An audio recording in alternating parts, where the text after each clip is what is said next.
기도하겠습니다. 하나님, 오늘도 믿음 안에서 우리 모두가 하나 되어 주 앞에 머리 숙여 감사와 찬양과 영광으로 예배하는 귀한 시간, 이제 우리가 이 예배를 통해서 주시는 하나님의 음성, 축복의 은혜를 받는 시간입니다. 주님께서 이 시간 우리의 귀에 하나님의 말씀이 바로 들려지게 해주시고, 그 말씀이 우리 가슴을 통과해서 머물러 우리의 삶이 뜨거운 믿음의 삶이 되게 하여 주시기를 간절히 소망합니다. 그래서 우리의 삶들이 하나님 앞에 온전하게 드려지게 해주시고, 그 드려짐을 통해서 주님께 영광이 되게 돌려지게 하여 주옵소서. 부족한 종, 이 시간 특별히 하나님의 말씀을 대언합니다. 주께서 이 대언의 자리에 세워주셨으니 믿음으로 성령의 능력으로 하나님의 말씀을 전하게 해주시고, 전파되는 귀한 말씀들이 살아 움직이는 생명의 말씀이 되게 은혜를 더해 주시옵소서. 붙잡아 주실 줄로 믿습니다. 감사드리며 예수님의 이름으로 기도드리옵나이다. 아멘. 혹시 더 킹 오브 킹스 영화를 보신 분들이 계신가요? 어디 얼마나 계시는지? 3분의 1 정도는 보셨고, 한번 보시라고. 저도 첫 주일에 우리 그 커뮤니티 데이 할 때 우리 한 팀에 소속이 돼서, 소속은 아니지만 제가 그 영화를 보자고 추천을 해서 추천자로서 초청이 돼서 저도 함께 영화를 보게 됐습니다. 내용은 다 아시는 대로 그 아버지가 아들에게 그 상상력이 풍부한 그 넘치는 끌어오르는 그 아들에게 이야기를 전해주는데, 그 이야기가 뭐예요? 바로 예수님에 관한 이야기예요. 복음이었습니다. 그것이 쭉 전개되는데, 단순히 우리가 보면은 지극히 성경적으로 그려진 영화다. 맞습니다. 성경을 이야기한 거, 예수님을 이야기한 거니까 성경을 벗어날 수가 없어요. 그 안에. 근데 그것으로 끝나면 아무것도 아니다, 그 말이에요. 그걸로 끝나지 말고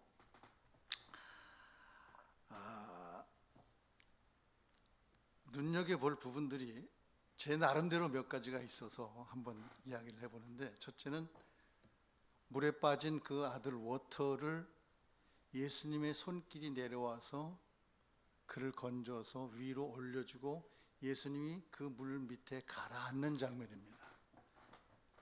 근데 그 가라앉을 때 예수님이 가라앉으면서 그 물 바닥에 십자가가 환하게 이렇게 비춰지죠, 배경으로. 예수께서 뭐예요? 내가 죽고 네가 살아라, 그거였거든요. 내가 죽고 너는 살아라. 우리를 살려주시는 것이 뭐예요? 내가 죽고 네가 산다. 그 장면이 하나 너무 인상적이었습니다. 너무 인상적이었어요. 베드로가 물에 빠졌을 적에는 손만 내려와서 건져주고 책망하신다고요. 야, 믿음이 없냐, 그렇게 책망하시는데, 그리고 나서 그 마지막 거의 끝장면에 가가지고 워터는 물로 떠올려 주시고 본인이 그 물속에 가라앉아 십자가를 배경으로 쭉 내려가는 장면이란 말이에요. 또 하나는 뭐냐면은, 이것도 이제 거의 끝장면 가까이 가서 나오는데, 워터가 아버지에게 그 예수님에 관한 이야기를 다 들어요. 그리고 끝난 것이 아니라 옆방에 자고 있는 자기 형들에게, 누나들이 가서 그 이야기를, 그들을 자고 있는 그들을 깨워서 누나들에게, 형들에게 그 이야기를 들려준단 말이에요. 이게 뭘 이야기하는 걸까? 바로 복음 전파. 복음은 내가 듣고 나로 끝나는 것이 아니라 형제들로부터 시작해서 가장 가까운 이웃들로부터 시작해서 우리는 계속해서 복음을 전해야 된다라고 하는 그러한 그 감동을 제가 또 받았어요. 하나가 더 있습니다. 이것도 끝장면이에요. 이게 정말 마지막 엔딩인데, 그 처음에 시작할 때 얼마 되지 않아서 찢어진 그 아버지의 그 시나리오의 표지가 있었잖아요. 그 표지가 제일 마지막 장면으로 이렇게 딱 등장하고 있잖아요. 근데 그 표지에 써 있는 글귀입니다. 뭐라고 써 있냐면 To my beloved children, 나의 사랑하는 자녀들에게, 아이들에게. 아버지의 사랑이 거기에. 그래서 그 아버지의 사랑은 이스라엘 백성들의 쉐마처럼 아버지를 통해서 아들에게 전달된 건데, 그 아들은 그것을 형제들에게 전달하고 있단 말이에요. 그러한 모습을 제가 보면서 이거 어디까지 제 개인적인 감동이입니다. 다른 분이 보면 어떻게 평할지 모르겠지만 제가 평하는 그 영화의 평은 그렇다 이 말이에요. 그래서 한 번쯤은 이 영화를 혹평하는 분들도 많습니다. 뭐 성경의 언어가 안 나온 부분도 있다, 뭐 그래가면서 꼬투리를 잡기 위해서 혹평하는 분들도 있긴 있는데, 그러나 우리는 그 단어 하나에 매이지 말고 전체적인 흐름으로 볼 때, 야, 한국에서 영화 감독이 이렇게 예수님을 그려낼 수 있구나, 복음에 대해서 이렇게 진지하게 이야기할 수 있구나 라고 하는 걸 보면서 이 세 가지를 한번 떠올리면서 영어를 감상하시면 더 좋지 않을까, 그렇게 생각을 해봅니다. 오늘 함께 읽은 이 골로새서는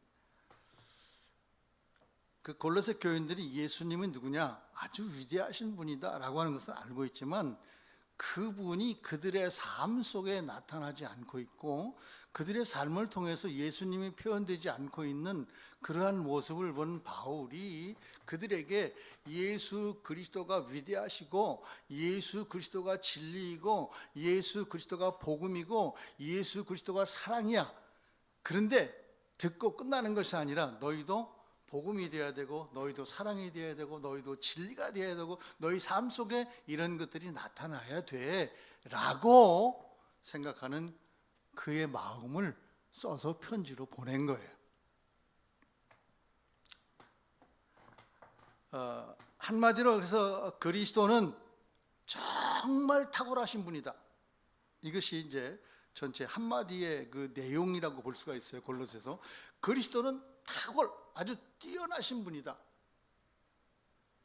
그러니 그분의 삶이 너희들 속에 하나씩 둘씩 나타나줘야 된다.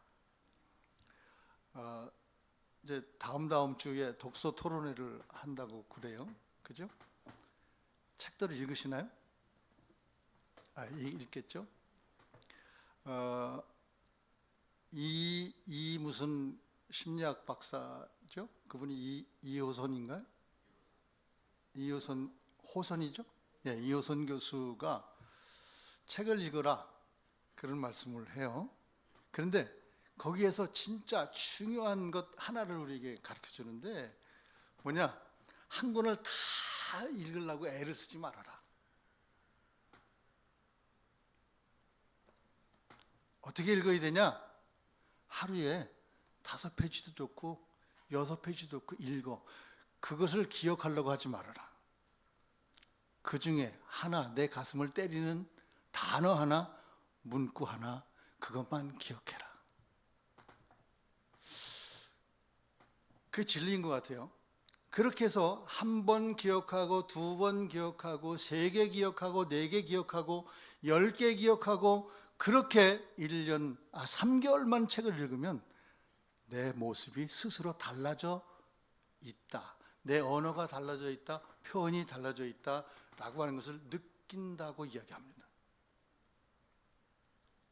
그러니까 여러분들도 한꺼번에 책을 많이 읽으려고 하지 말고 조금씩 읽되 조금씩 읽어도 그 속에서 주는 정말 나에게 필요한 한 말씀, 한 단어, 그것만 기억하고 내일 또 기억하고 그렇게 해서 그것이 쌓여가면 여러분들에게 귀한 지식의 양식이 될 줄로 믿습니다. 예수 그리스도가 성경을 통해서 우리에게 주시는 탁월하심에 대해서 우리가 이것저것 다 기억하려고 하지 말고 한 가지씩만 기억하자 이 말이야. 뭐가 탁월하시냐 이 말이야. 여러분들이 기억하시는 예수님의 그 뛰어나심이 뭐가 있을까요?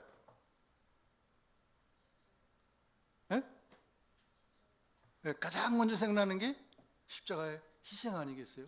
누가 다른 사람들의 생명을 구원하기 위해서 그들의 죄를 대신 짊어지고 내가 죽어줄게 라고 할 사람이 누가 있겠어요?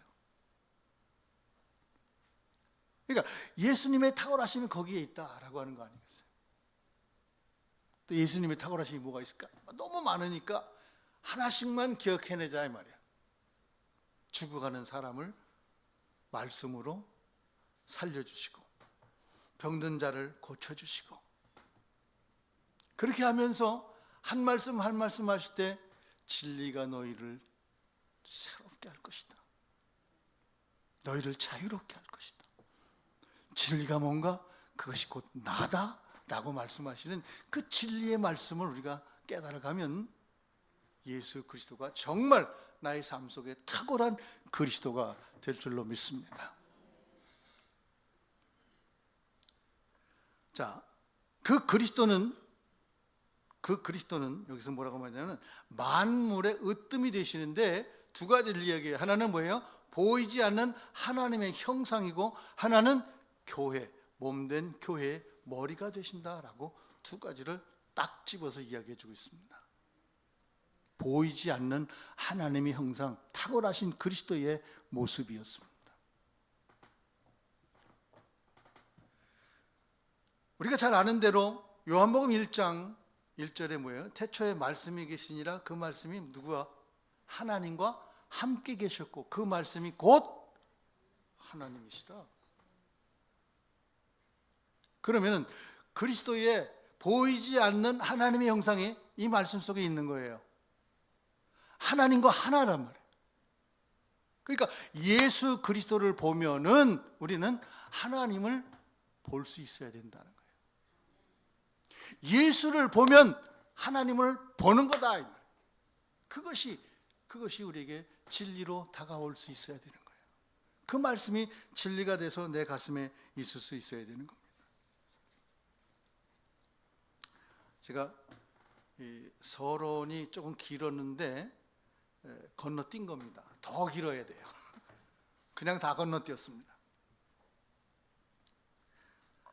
그런데 하나님의 형상을 내가 볼 수 있는 방법 하나는 뭐예요?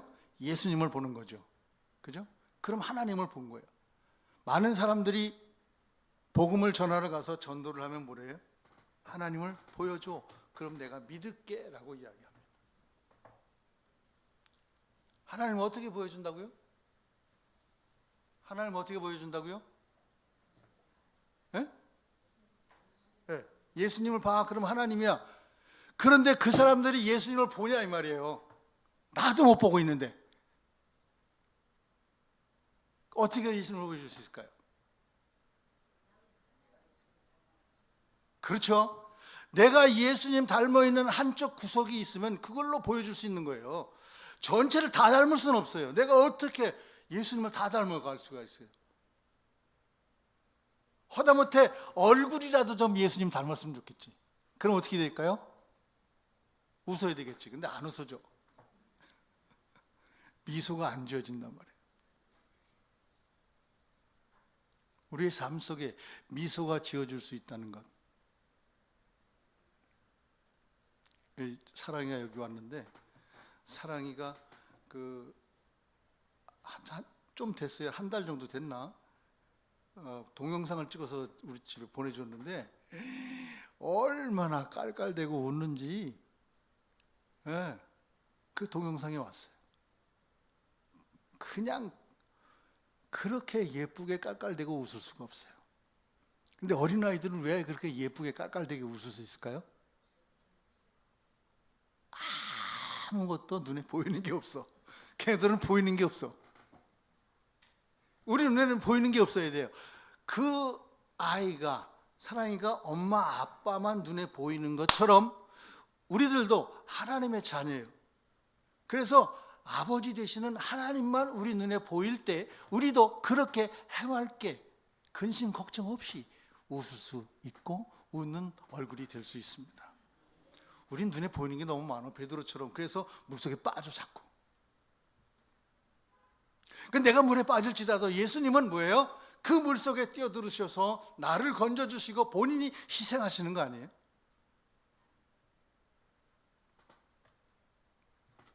예수님을 보는 것은 곧 하나님을 보는 것이다. 이 말씀을 가슴속에 새기고 믿으시기를 축복합니다. 예수님 생전에도 예수님을 따라다녔던 제자들도 예수님을 보면서 하나님을 못 봤단 말이에요. 그래서 뭐라고 얘기해요? 하나님을 보여주십시오.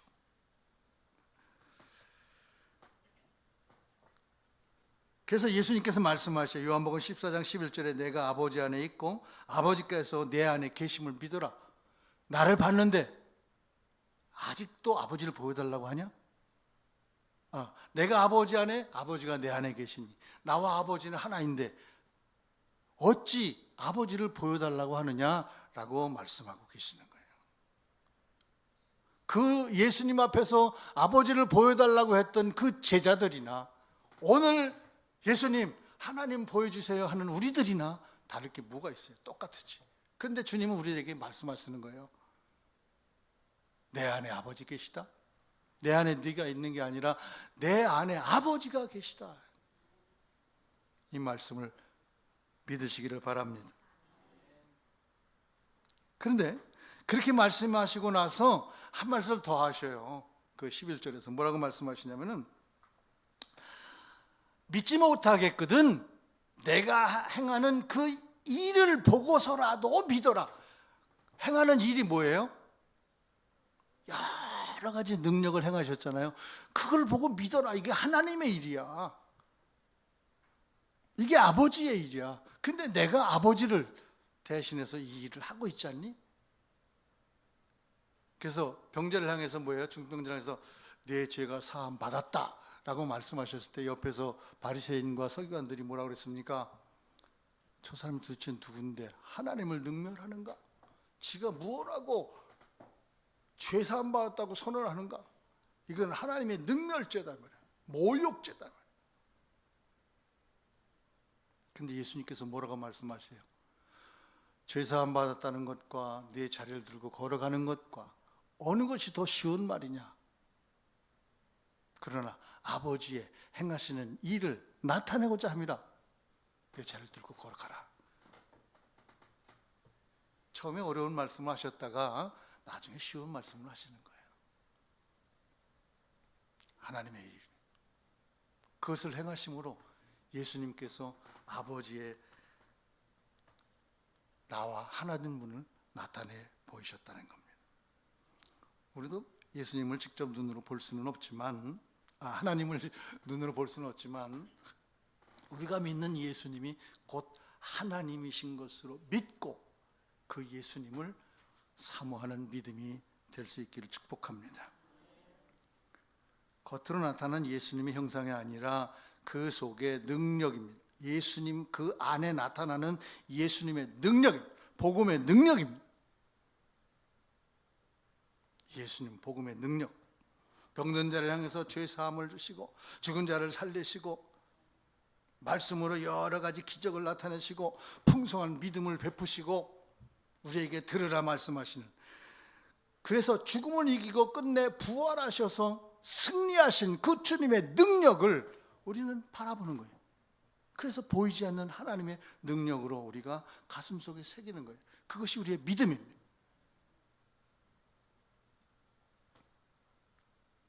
그분은 모든 피조물보다 먼저 나셨고 만물이 그 안에서 창조되었다고 오늘 본문에서 말씀하고 있습니다. 만물보다 먼저 만물이 그로 말미암아 있다. 그 말씀 안에 예수님 하나님과 함께 이러한 창조와 그 모든 사역에 동참하신 그 하나님이십니다. 그래서 예수님이 복음입니다. 그래서 복음 되신 예수님의 소망을 우리는 굳게 잡고 주님 앞에 나아갈 수 있어야 될 줄로 믿습니다. 철로 역정 이야기를 조금 하겠습니다. 오늘 세 번째 시간인데 제가 철로 역정 설교 때마다 철로 역정 이야기를 조금씩 여러분들에게 들려드리겠습니다. 너무 귀한 책이기 때문에 여러분들 한 번씩 차서 읽어보시면 좋겠어요. 진짜 꼭 한번 고전 중에, 기독교 고전 중에 최고의 가치를 가지고 있는 고전입니다. 물론 누가 썼죠? 그리스도를 본받아 누가 썼죠?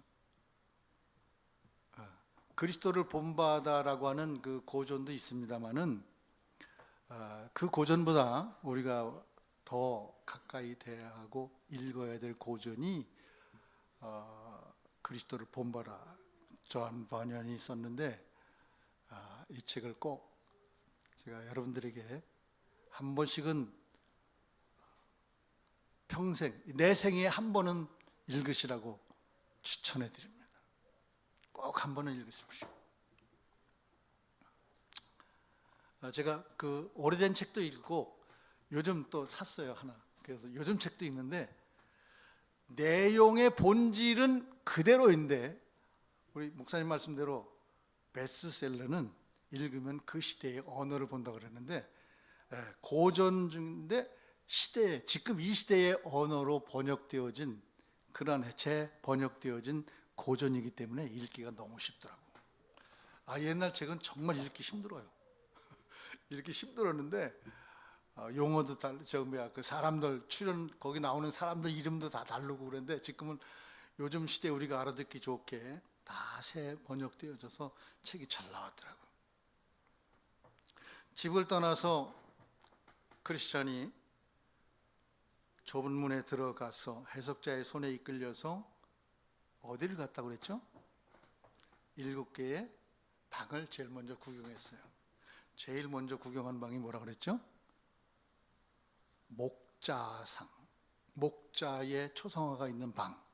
그 목자, 선한 목자를 저는 우리 담임 목사에 비유해서 말씀드렸는데 그 책에서 말할 때 그 선한 목자는 예수 그리스도가 우선이고 그 다음에 이제 담임 목사님이에요.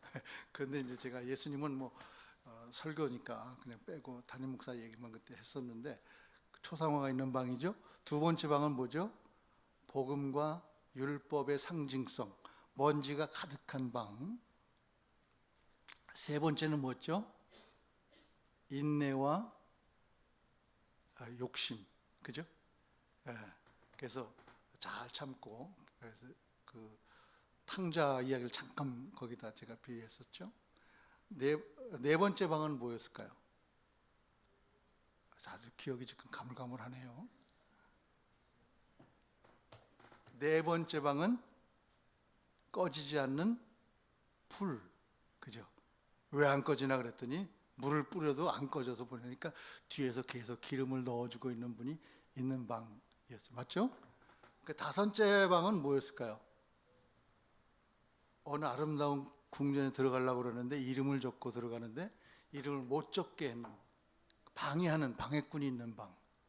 그런데 도움이 나타나서 그를 쫓아버리고 내가 이름 적고 들어갈 수 있게 해주는 그런 방의 모습. 여섯 번째 방은 배교. 일곱 번째 방은 마지막 심판. 이 방을 다 보고 난 뒤에 그 이제 방을 나와서 길을 걸어갑니다. 구원의 언덕을 올라가서 십자가 밑에 갔을 때 자기 등 짐이 다 떨어져 나가고 그 짐이 저 무덤 속에 묻혀버려서 다시는 그 짐이 나올 수 없게 되어지는 그러한 과정을 거치면서 계속 이제 길을 가는데 그 십자가 밑에서 그의 죄의 짐이 떨어졌을 때 그에게 세 천사가 나타나요. 그래서 그 천사들이 각각 한 가지씩 그에게 선물을 줍니다. 첫 번째 천사가 나타나서 주는 선물이 있습니다. 그의 죄를 사해 주는 거예요. 내 죄 사함 받았다. 죄를 사해 줘. 두 번째 천사가 나타나요. 두 번째 천사가 그에게 나타나서 그에게 주는 선물이 있는데, 지금까지 입고 있었던 옷을 벗기고 의의 옷을 입혀주는 거예요. 의의 새로운 옷을 입혀주는 거예요. 세 번째 천사가 나타나서 중요한 것을 하나 주는데, 두루마리를 줍니다. 그리고 머리에다가 인을 쳐줘 도장을 딱 찍어주는 거예요. 이 세 천사가 준 거 우리 기억해야 합니다. 제일 먼저 뭐예요? 죄 사함을 받았다고 하는 사죄의 선언, 죄 사함의 선언이. 두 번째가 뭐였죠? 의의 옷을 입혀주는 거예요. 세 번째는 뭐라고요? 두루마리, 하나님의 말씀과 그리고 너는 내 자녀라고 하는 그 인을 쳐주는, 이마에 인 쳐주는, 그렇게 이제 무장을 선언을 받고 자유의 몸이 되어서 이제 시온성을 향해서 걸어갑니다. 열심히 걸어가는데, 걸어가는 길에 길 옆에 잠을 자고 있는 세 사람을 발견합니다. 멀쩡히 가는 길에 잠자고 있어요. 거북이와 토끼의 경주에서 토끼가 잠을 자고 있는 것처럼 잠을 자고 있어. 그래서 이 사람들은 어째 자는가 깨웠는데, 그 사람들이 귀찮다, 왜 깨우냐 그러면서 단순과 나태와 거만이라고 하는 이 세 사람이 각각 한마디씩 합니다. 단순한 사람이 뭐라고 말합니까? 위험하긴 뭐가 위험하냐,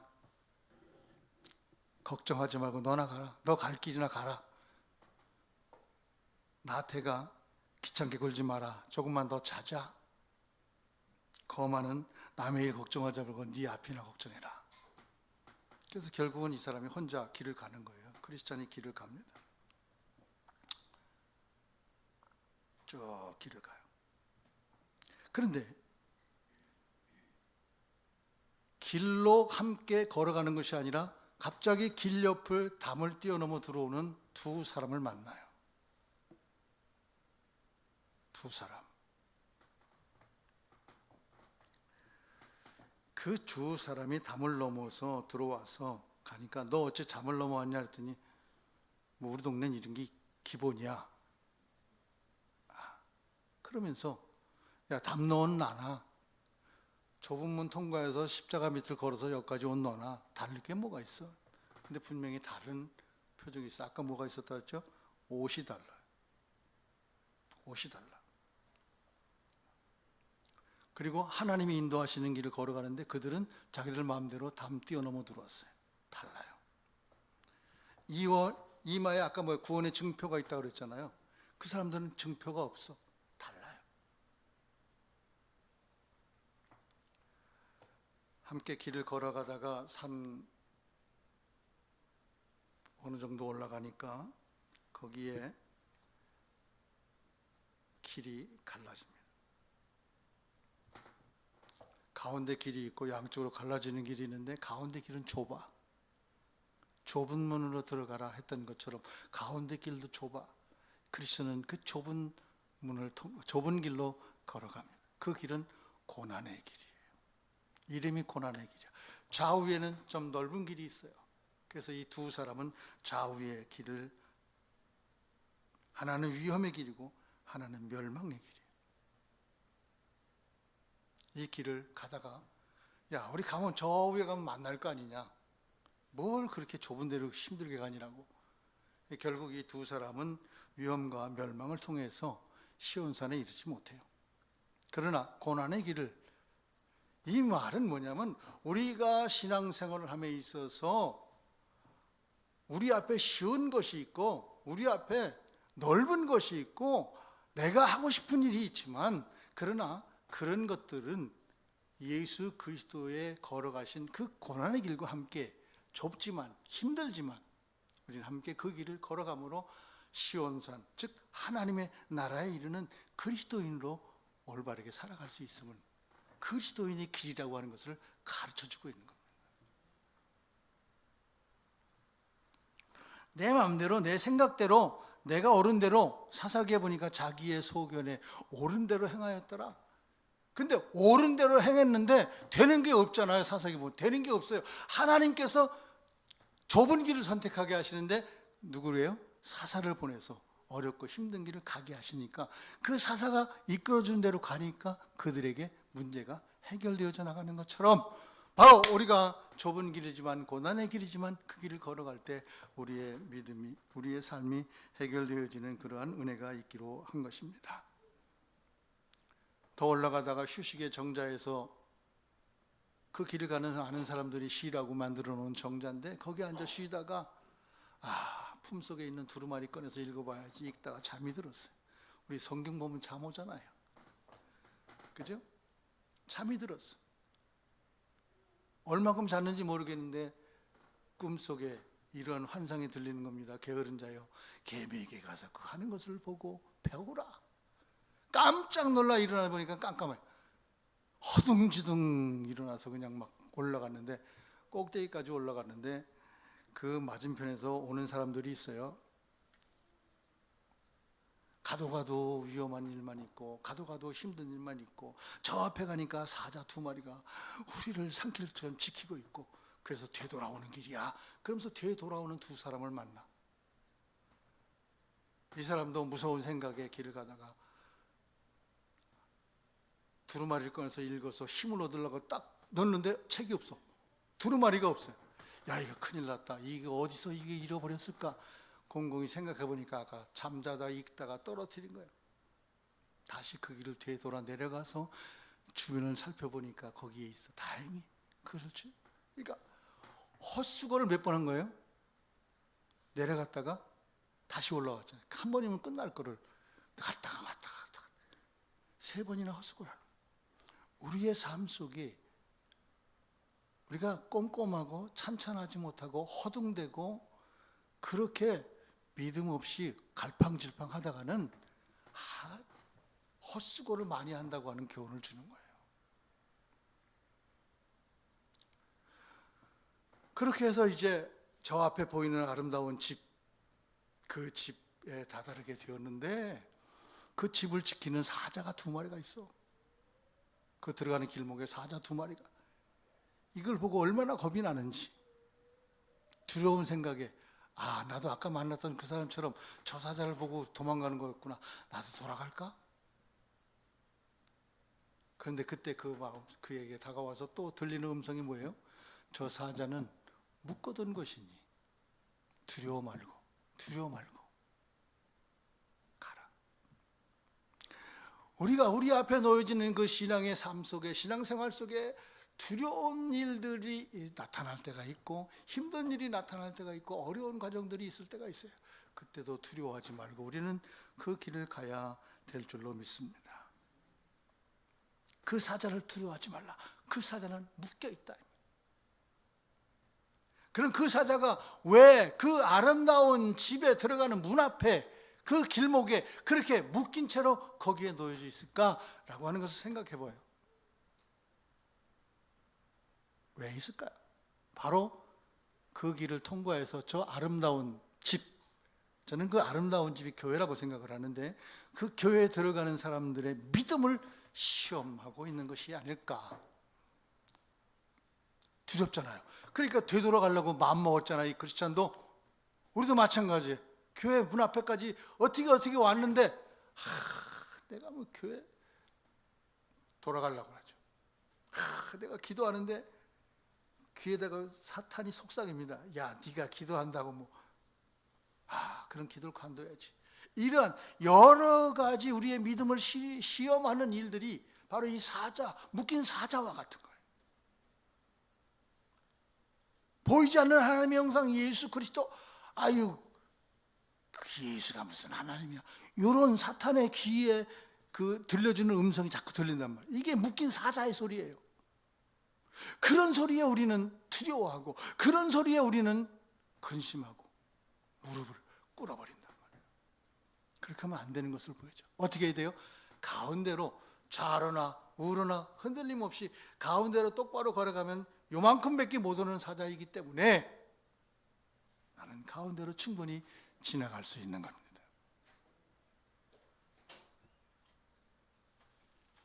그래서 이 아름다운 집은 저는 교회라고 생각이 돼요. 그래서 이 교회에 우리가 신앙생활을 하기 위해서 전도를 받아서 교회 앞에 왔다가 교회에서 그만 그 발걸음을 되돌리는 사람들이 많이 있잖아요. 두려움과 걱정과 근심과 초조와 불안과 이런 근심 걱정이 제일 많죠. 내가 예수를 믿는 것에 대한 어떤 그 불안한 감정들 이런 것 때문에 돌아섰잖아요. 그래도 우리는 뭐예요? 그들에게 복음을 전하면서 가운데 길로 똑바로 잘 걸어갈 수 있도록 그들을 잘 인도하는, 나 자신도 잘 걸어가야 되지만 그들도 잘 걸어갈수록 인도하는 우리의 신앙이 되어야 돼요. 그래서 교회의 머리 대신 우리 그리스도를 믿게 해 주어야 돼요. 그리스도는 보이지 않는 하나님의 형상이라고 그러는데 또 여기서 바울은 말하기를 교회의 머리가 되신다. 그가 누구예요? 그리스도예요. 그리스도는 몸의 교회, 몸된 교회의 머리이시다. 에베소 1장 22절에 보니까 만물을 그 발 아래 복종하게 하시고 그를 만물 위에 교회의 머리로 삼으셨으니, 만물 교회의 머리로 삼으셨다는 거예요. 만물 위에. 그러니까 모든 것 위에 예수 그리스도, 즉 하나님이 계시다는 거예요. 교회의 머리가 예수, 교회의 머리가 하나님이시다. 믿으시기를 바랍니다. 하나님이십니다. 우리 삶의 주인이 누구세요? 예수님. 그러면 우리 삶의 주인은 곧 하나님. 우리는 그래서 하나님의 자녀입니다. 중요한 것, 우리가 이렇게 날마다 1년에 주일 낮 예배만 52번이니까 52번의 하나님의 말씀을 들어요. 그죠? 설교를 52번, 제가 12번 하는데 우리 목사님이 몇 번 하시는 거예요? 40번 하시는 거예요. 자, 그래서 토탈 52번의 예배를 드리고 52번의 설교를 듣는데 그 52번의 단어 하나씩만 생각해도 52개의 단어가 나와야 돼요. 어디에? 내 삶에. 그래서 저는 그랬잖아요. 제가 좋아하는 찬양이 있는데 그 좋아하는 찬양이 뭐야? 낮의 해처럼 밤의 달처럼 그렇게 살 수 없을까? 언젠가 제가 특송을 한번 해야겠다 마음을 먹고 있는데 워낙 찬양을 못 불러서 누가 될까 봐. 근데 그 2절이 더 마음에 와닿아요. 예수님처럼 바울처럼 그렇게 살 수는 없을까? 남을 위하여 당신들의 온몸을 온전히 주셨던 것처럼.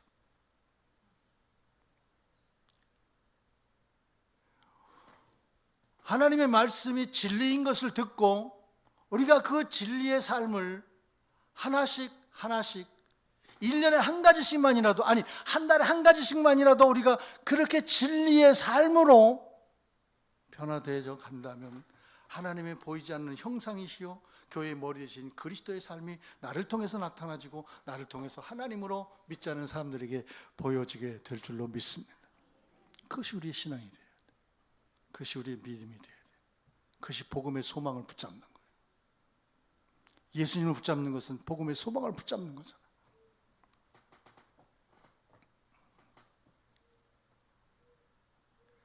그래서 우리가 붙잡아야 될 희망의 복음은 보이지 않는 하나님의 형상이신 그리스도요, 교회의 머리 되신 그리스도요. 다시 말하면 그냥 예수님만 붙잡아라 그 말이에요. 예수님만 붙잡아라.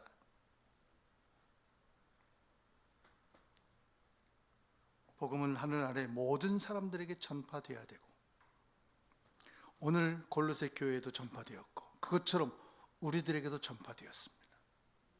그런데 우리들에게 골로새를 통해서 내가 들어야 될 하나님의 음성은 뭐예요?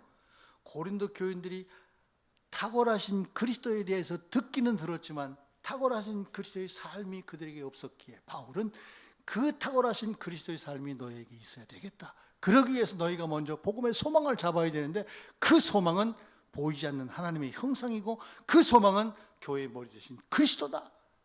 예수님을 잡아라. 이것이 복음이다. 그렇게 말씀하고 계시는 겁니다. 그 복음이 우리 모두와 함께 할 수 있기를 축복합니다. 찬양합니다.